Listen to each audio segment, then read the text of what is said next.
Hi everybody, it's Honest John again.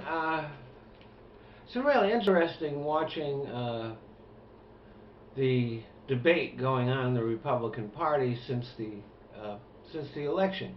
Now, obviously,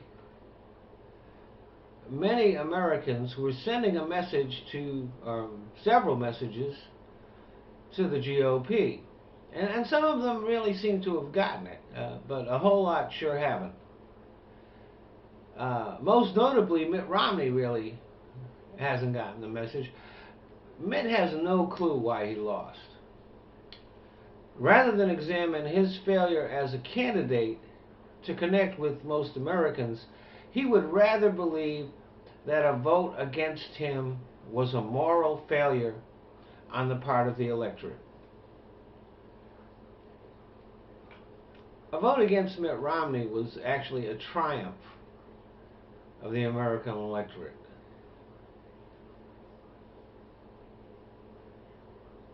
Mitt had not only his own millions, but billions spent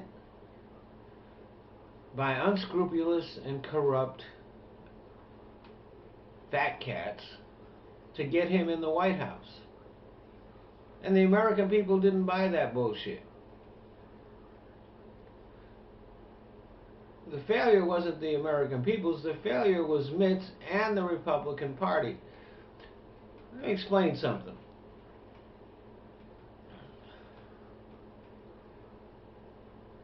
The first debate against Obama. Now everybody, the conventional wisdom is that Romney won that debate. But that debate focused attention on Mitt's policies, even though Obama didn't do that. Because what happened was Mitt just got out there and totally reversed everything he'd been saying for the previous 18 months. Now, the American people are not stupid, despite we have a tendency not to give ourselves the credit we deserve.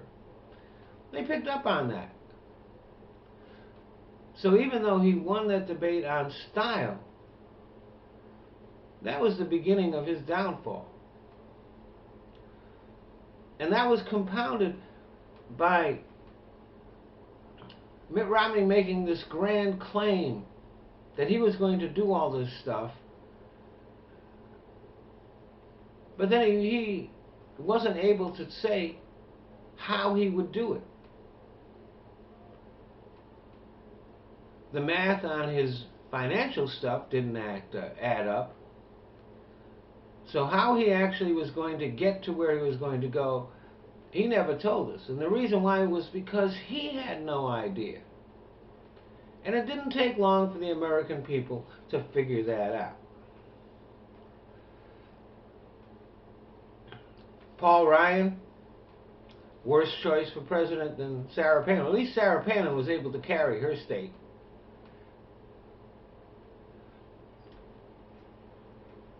And then there were the ads at the end of his campaign about the auto industry was going to be shipping jobs to China.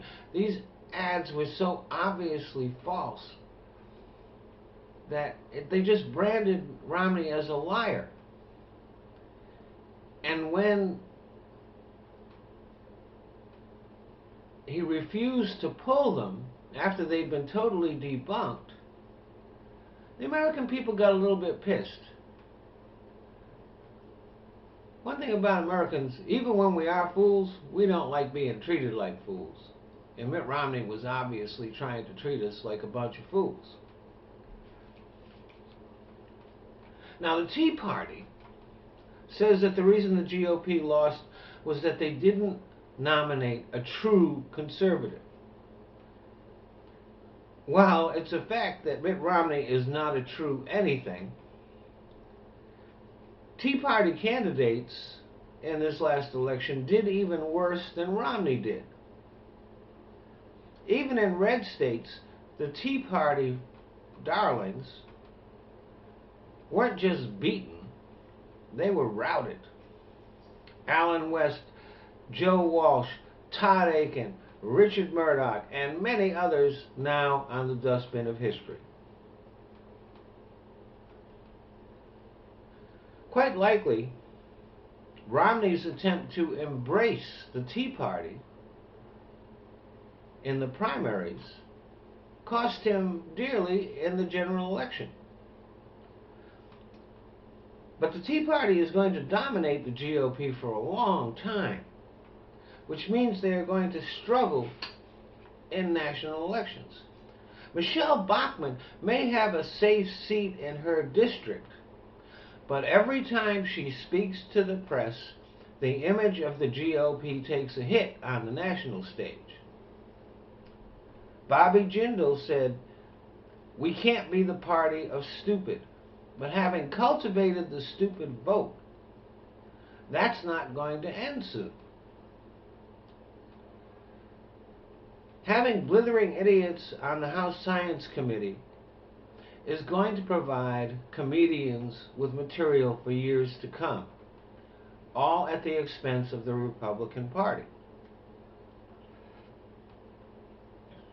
Latinos sent a clear message to the GOP, but attempts to reach out to them on the national level will fall on deaf ears if the states controlled by Republicans continue to harass and degrade them.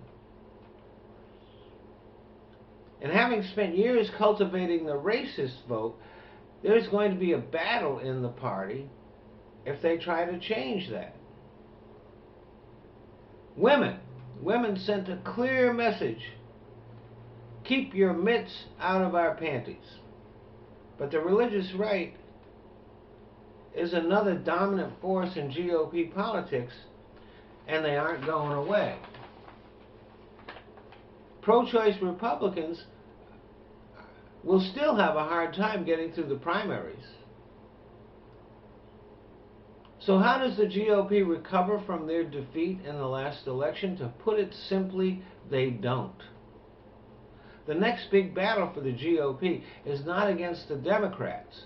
It's going to be against each other.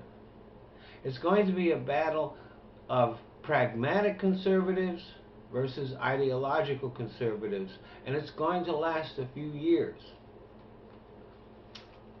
Have fun. Thanks for listening.